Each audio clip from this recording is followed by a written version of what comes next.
नमस्कार साथियों, कैसे हैं आप सभी। उम्मीद है कि अच्छे होंगे, स्वस्थ होंगे, मस्त होंगे।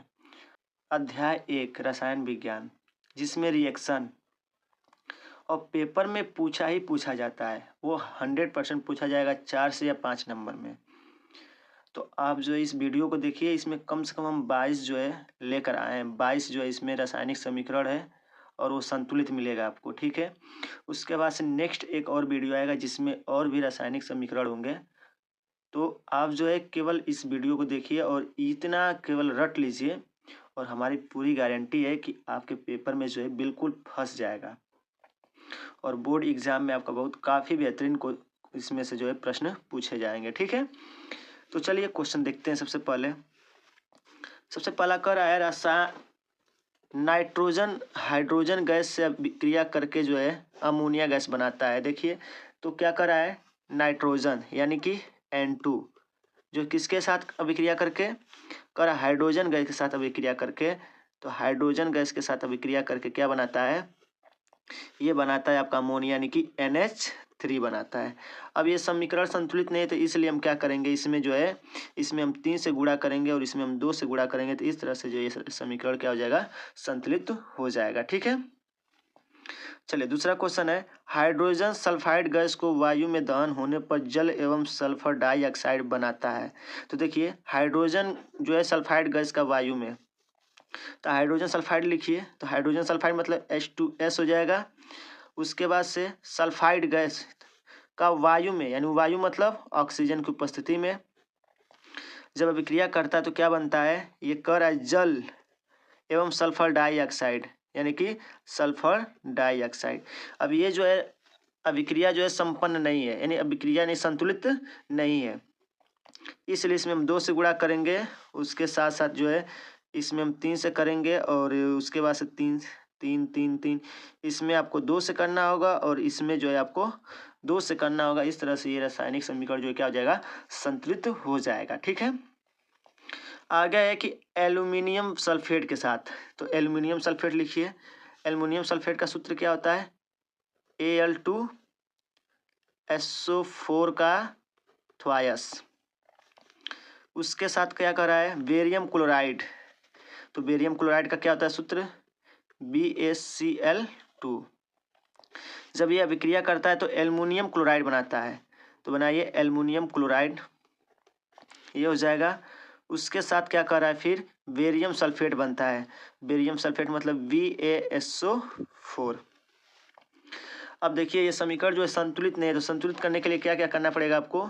देखिए सबसे पहले अगर देखा जाए तो इसमें बेरियम क्लोराइड है तो इसमें 3 से गुणा करिए, क्योंकि यहाँ जो है आपको क्या चाहिए, ये क्लोराइड जो है 6 चाहिए, तो इसमें आपको 2 से गुणा करना होगा। अब ये 6 कंप्लीट हो गया, ठीक है। और इसमें आप 3 से गुणा कर देंगे तो बेरियम का जो है कितना हो जाएगा, 3 हो जाएगा, ठीक है। आगे है कि पोटेशियम धातु जल के साथ अभिक्रिया करते हैं। देखिए पोटेशियम धातु जल के साथ अभिक्रिया करके, तो लिखिए पोटेशियम, तो K हो जाएगा जल के साथ अभिक्रिया यानी H2O हो जाएगा। और ये जब अभिक्रिया करेगा तो क्या बनेगा, ये बनेगा पोटेशियम हाइड्रोक्साइड यानी कि KOH, ठीक है। उसके बाद से फिर क्या बोला है, हाइड्रोजन गैस यानी कि H2 गैस बनेगा।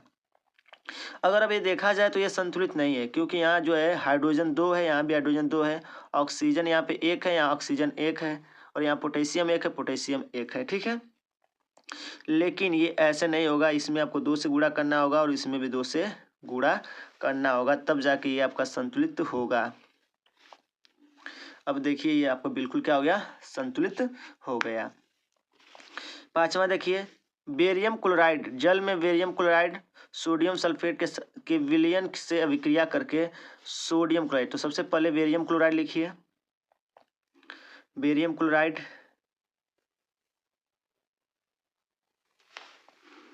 बेरियम क्लोराइड, तो बेरियम क्लोराइड मतलब BaCl2।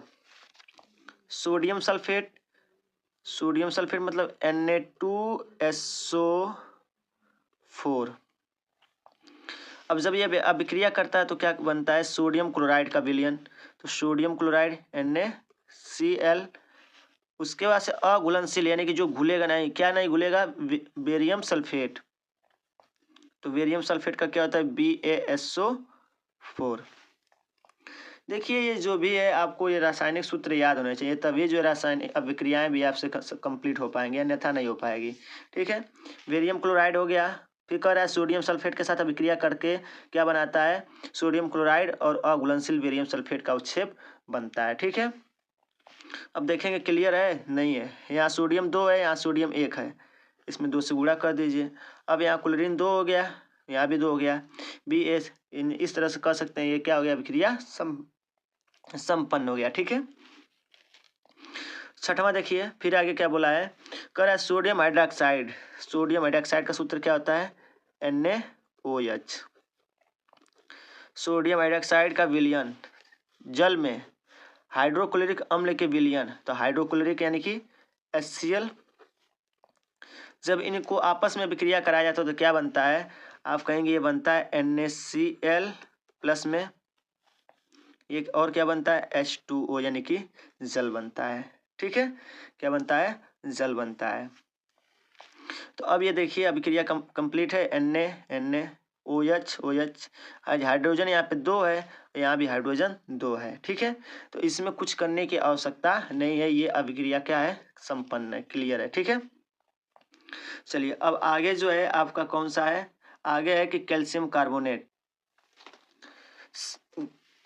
तो कैल्शियम कार्बोनेट को गर्म करने पर ये जो है कैल्शियम ऑक्साइड, तो कैल्शियम कार्बोनेट, तो कैल्शियम कार्बोनेट का सूत्र क्या होता है CaCO3 होता है। ठीक है, कैल्शियम कार्बोनेट को क्या करने पर, गर्म करने पर, यानी इसको आप क्या देंगे, उष्मीय देंगे, उष्मीय। ठीक है, यानी उष्मा देंगे। ठीक है, और उसके बाद यानी कह सकते हैं किस प्रकार का, ये उष्मीय अपघटन है, क्योंकि इसको आप क्या दे रहे हैं, इसको गर्म कर रहे हैं। ठीक है, तो ये क्या कर रहा है, ये कैल्शियम ऑक्साइड यानी कि CaO प्लस कार्बन डाइऑक्साइड, तो कार्बन डाइऑक्साइड मतलब CO2, और जो इसमें कार्बन डाइऑक्साइड बनेगा वो जो है क्या हो जाएगा, वो गैस बन के बाहर निकल जाएगा। ठीक है, क्लियर है। चलिए उसके बाद से आगे है फेरस सल्फेट। क्या, फेरस सल्फेट को, तो फेरस सल्फेट का सूत्र क्या होता है FeSO4। ठीक है, उसके साथ कह रहा है कि फेरिक ऑक्साइड, क्या, फेरिक ऑक्साइड। देखिए बोला है कि गर्म करने पर, सॉरी देखिए गर्म करने पर, तो इसको उष्मीय, ये भी हो जाएगा उष्मीय अपघटन, उष्मीय अपघटन। तो इसको जो है क्या किया जा रहा है, इसको गर्म करने पे ये फेरिक ऑक्साइड बनाता है। ठीक है, यानी कि Fe2O3 प्लस में सल्फर डाइऑक्साइड SO2 प्लस में सल्फर ट्राइऑक्साइड, ट्राइऑक्साइड मतलब 3। ठीक है, और इस प्रकार से ये जो है बनाता है।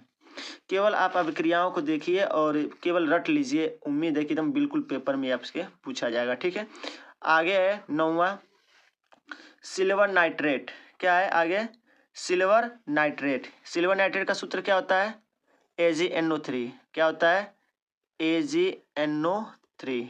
ठीक है, पोटेशियम क्लोराइड के विलयन के, पोटेशियम क्लोराइड सूत्र क्या होगा KCl होगा। ठीक है, पोटेशियम क्लोराइड को मिलाने पर उनके आयनों के विनिमय, विनिमय मतलब होता है अदला बदली। ठीक है, के फलस्वरूप क्या बनता है sodium chloride, sorry silver chloride यानी कि AgCl और potassium nitrate, potassium nitrate, potassium nitrate का सूत्र क्या होगा KNO3 होगा। ठीक है, KNO3 होगा, और इस प्रकार से ये जो है बनता है। ठीक है, तो पेपर में यही पूछेगा कि किससे क्या विक्रिया करने पर क्या बनता है, रासायनिक समीकरण लिखिए, संतुलित कीजिए, ऐसे जो पेपर में पूछे जाते हैं। ठीक है, चलिए आगे है सोडियम सल्फेट। देखिए यहाँ लिखे भी हैं सोडियम सल्फेट यानी Na2SO4। ठीक है, बेरियम सल्फेट मतलब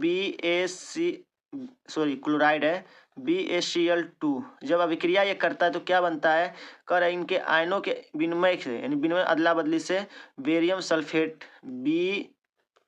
BaSO4 अब तथा सोडियम क्लोराइड बनता है, यानी कि NaCl बनता है। ठीक है, काफ़ी इजी है, आप अगर अच्छे से ध्यान देंगे तो बिल्कुल ये क्या हो जाएगा, क्लियर हो जाएगा। ठीक है, चलिए आगे देखिए,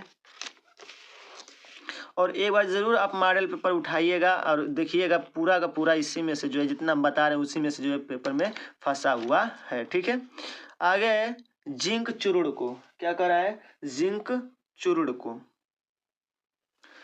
तो तनु सल्फ्यूरिक अम्ल से जब अभिक्रिया कराया जाता है तो क्या होता है, देखिए जिंक चूर्ण मतलब कर रहा है Zn, ठीक है, प्लस तनु सल्फ्यूरिक अम्ल यानी कि तनु सल्फ्यूरिक अम्ल का सूत्र क्या होता है, H2SO4, इसी को हम गंधक भी कहते हैं, ठीक है। जब इसकी अभिक्रिया होती है तो क्या बनता है, तो कहेंगे ये बनता है जिंक सल्फेट। क्या बनता है, जिंक सल्फेट। इसका सूत्र होता है ZnSO4 और उसके साथ साथ जो है हाइड्रोजन आपको गैस भी प्राप्त होता है, ठीक है। ऐसे ही पेपर में पूछा जाएगा कि जब जिंक चूर्ण को तनु सल्फ्यूरिक अम्ल के साथ अभिक्रिया कराया जाता है तो क्या बनता है, ठीक है। तो याद रखिएगा, ऐसे ही पेपर में पूछा जाएगा। आगे है कि सोडियम ऑक्साइड, क्या, सोडियम ऑक्साइड यानी कि सोडियम ऑक्साइड Na2, उसके बाद से O, Na2O यानी सोडियम ऑक्साइड, उसके साथ को जल में घोला जाता है तो यानी कि H2O में जब घोला जाएगा तो क्या बनेगा, तो ये जो है बनता है, हमेशा याद रखिएगा, सोडियम हाइड्रोक्साइड, ठीक है, जिसको हम क्या कहते हैं, कास्टिक सोडा कहते हैं। क्या कहते हैं, कास्टिक सोडा कहते हैं। उम्मीद है कि ये आपको चीज़ें समझ में आ रही होंगी, ठीक है। चलिए आगे देखिए, ये काफ़ी इंपॉर्टेंट है, ये इंपॉर्टेंट है, ये इंपॉर्टेंट है और ये इंपॉर्टेंट है। काफ़ी ज़बरदस्त क्वेश्चन है, अच्छे से समझिएगा, ठीक है। क्या करा है, नाइट्रोजन गैस की जो है हाइड्रोजन गैस के साथ अभिक्रिया अगर कराएंगे तो क्या होगा, बहुत ही इंपॉर्टेंट है। तो चलिए कह रहा है कि नाइट्रोजन को किसके साथ, हाइड्रोजन के साथ यानी कि H2 के साथ अभिक्रिया जब कराएंगे तो क्या बनेगा, तो कहेंगे ये बनता है NH3। क्या बनता है, NH3, ठीक है। और एक बात अच्छे से ध्यान दीजिएगा, ये जो है किस प्रकार की अभिक्रिया है, तो कह सकते हैं संयोजन अभिक्रिया, क्योंकि जुड़ने से जो है एक जो है यौगिक बन रहा है, तो इसलिए कहेंगे ये संयोजन अभिक्रिया है। और उसके साथ साथ जो है ये रेडॉक्स अभिक्रिया भी है। क्या है, रेडॉक्स अभिक्रिया। दोनों चीजें समझते चलिएगा, ठीक है। चलिए आगे फिर अगला NH3 जानते हैं क्या है, ठीक है।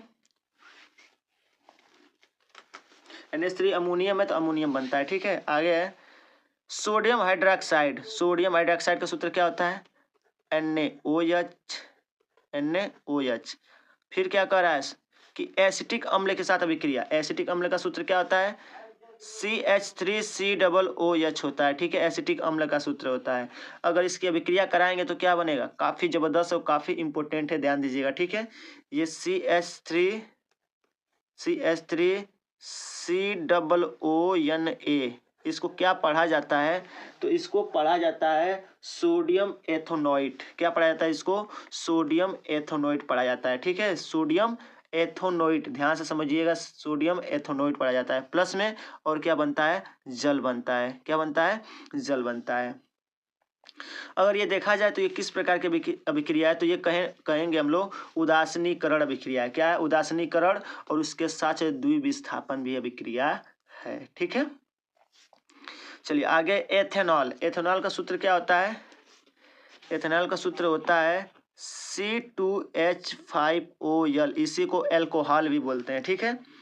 अब कह रहा है इसकी अभिक्रिया किसके साथ, एथेनॉल की अभिक्रिया जो एथेनोइक अम्ल के साथ।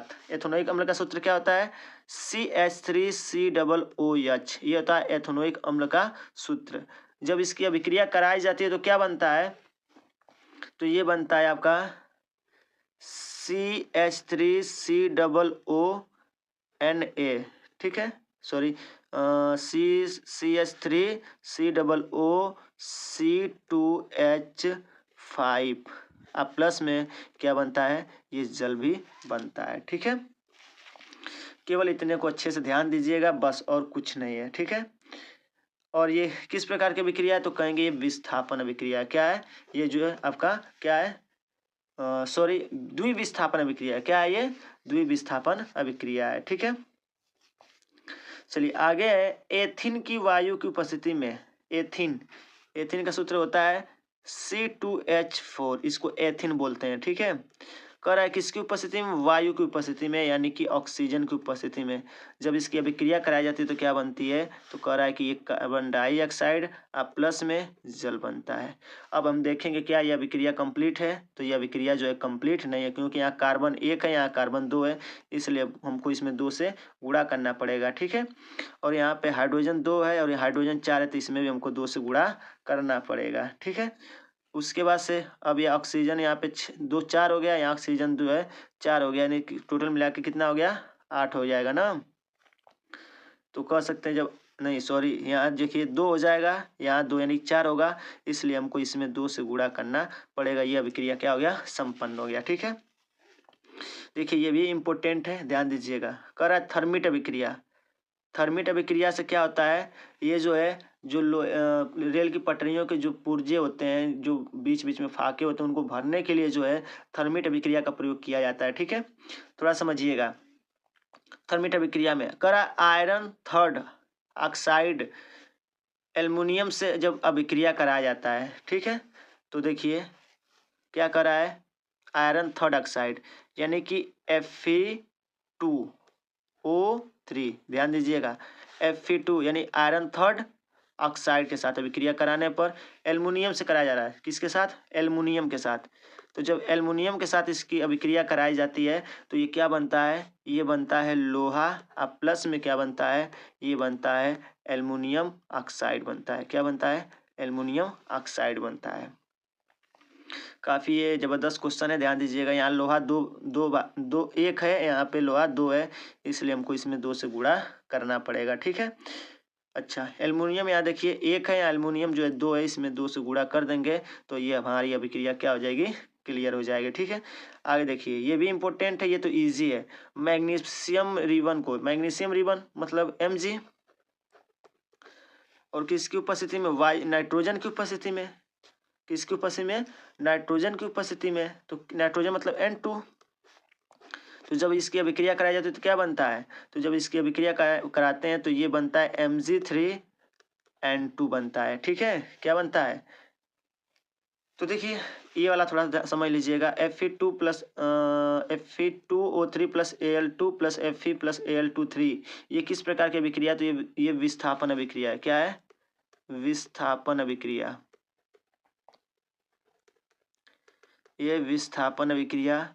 और उसके साथ साथ याद रखिएगा ये है उपचयन और अपचयन, दोनों प्रकार की अभिक्रिया है। ठीक है, तो उदाहरण के लिए दोनों याद रखिएगा, बहुत ही उपयोगी है। ठीक है, चलिए आगे देखिए, यानी कि इसी को हम क्या कहते हैं, रेडॉक्स अभिक्रिया कहते हैं। ठीक है, आगे देखिए। अब देखिए ये अभिक्रिया संपन्न नहीं है, क्योंकि यहाँ 3 है, तो यहाँ पे हमको 3 से गुणा करना पड़ेगा।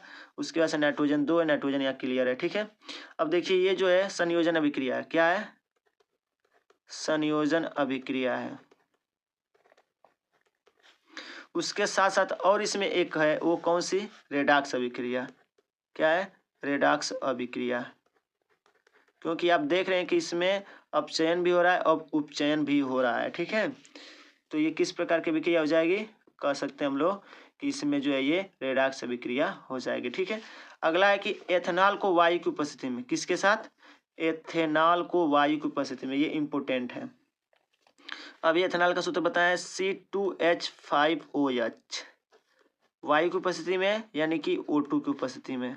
जलाने पर क्या होता है, जब इसको हम जलाएंगे तो ये क्या बनेगा, इसमें से निकलेगा कार्बन डाइऑक्साइड गैस, प्लस में आपको इसमें जल मिलेगा। ठीक है, उसके साथ साथ जो है उसमें ऊष्मा भी आपको मिलेगा, प्राप्त होगा। तो आप कह सकते हैं अभिक्रिया संपन्न नहीं है, क्योंकि इसमें हमको क्या करना होगा, इसमें 2 से गुणा करना होगा। ठीक है, इसमें 2 से गुणा करना होगा, 2 नहीं 2 2 2 4 3 से, इसमें 3 से गुणा करिए, क्योंकि 3 दूना के 6 हो जाएगा, 2 दूना के 4 1 5 5 हो गया। इसमें भी 3 से आपको गुणा करना पड़ेगा। ठीक है, रिएक्शन अगर पढ़ते होंगे तो इतना तो ध्यान दे ही लेंगे आप लोग कि क्या है। ठीक है, अब रही बात इसकी, ये कौन सी अभिक्रिया है, तो ये उपचयन अभिक्रिया है। कौन सा, उपचयन अभिक्रिया है, ये जो है उपचयन अभिक्रिया है, उपचयन अभिक्रिया। उसके बाद से आगे देखिए, क्लोरीन गैस को पोटेशियम आयोडाइड से जब अभिक्रिया कराते हैं तो क्या होता है। काफी अच्छा क्वेश्चन है, ध्यान दीजिएगा। क्या बोला है, क्लोरीन गैस, तो क्लोरीन गैस मतलब Cl, क्या हो जाएगा Cl2 प्लस पोटेशियम के साथ, पोटेशियम मतलब K, आयोडाइड मतलब क्या हो जाएगा, आयोडाइड मतलब हो जाएगा I।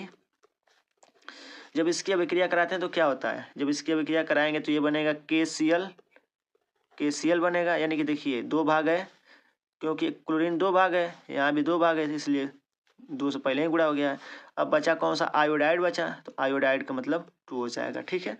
और देखिए क्या अभिक्रिया संपन्न है, तो देखेंगे तो ये अभिक्रिया संपन्न नहीं है, क्योंकि आयोडाइड यहाँ 2 है, यहाँ 1 है, 2 से इसमें गुणा कर देंगे तो ये अभिक्रिया क्या हो जाएगा, क्लियर हो जाएगा, ठीक है।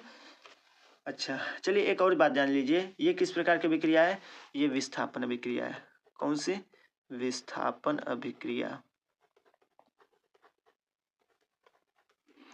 ये विस्थापन अभिक्रिया है, क्लियर है। चलिए आगे देखिए, ये इम्पोर्टेंट है क्योंकि ये क्वेश्चन जो है प्री बोर्ड पेपर में पूछा जा चुका है।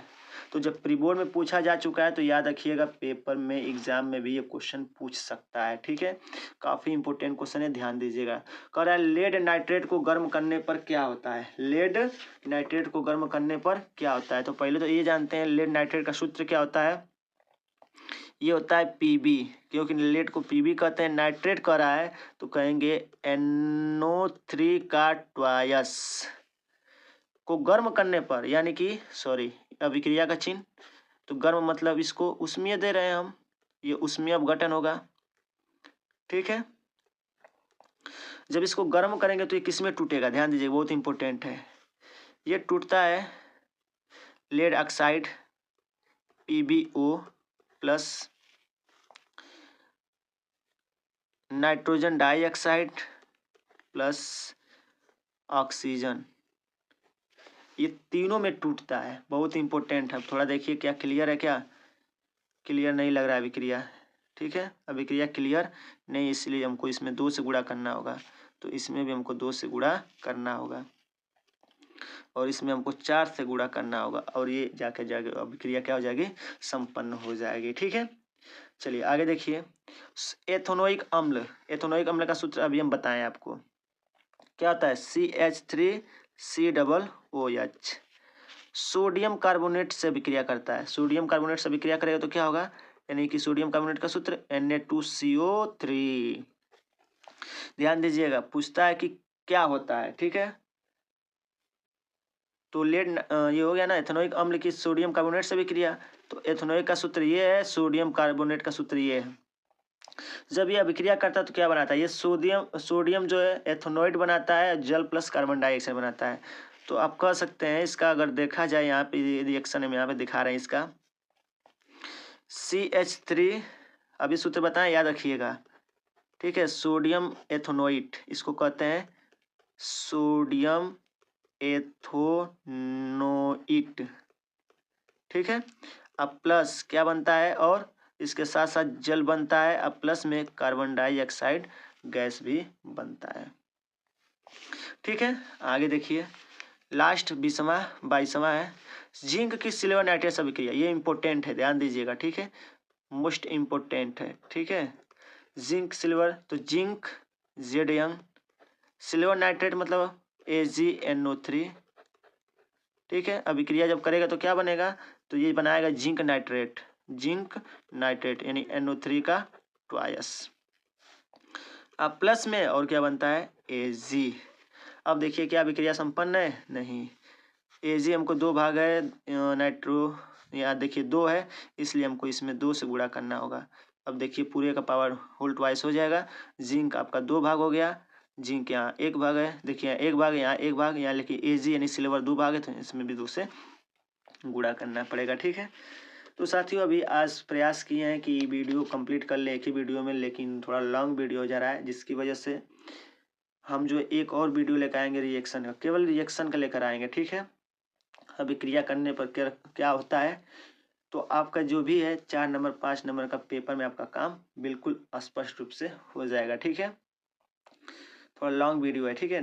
तो साथियों इसको बस अच्छे से आप प्रिपेयर कर लीजिए, नहीं समझ में आ रहा 1 से 2 बार देखिए, और थोड़ा अपने सामने अपनी बुक भी रख लीजिए और उसको मिलाते जाइए, जितने थे हम सब छाट के जो है आपके सामने हम लेकर आए हैं, ठीक है।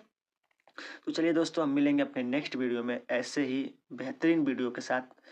तब तक के लिए जय हिंद, जय भारत, खुश रहिए, मस्त रहिए, बड़ों का सम्मान कीजिए।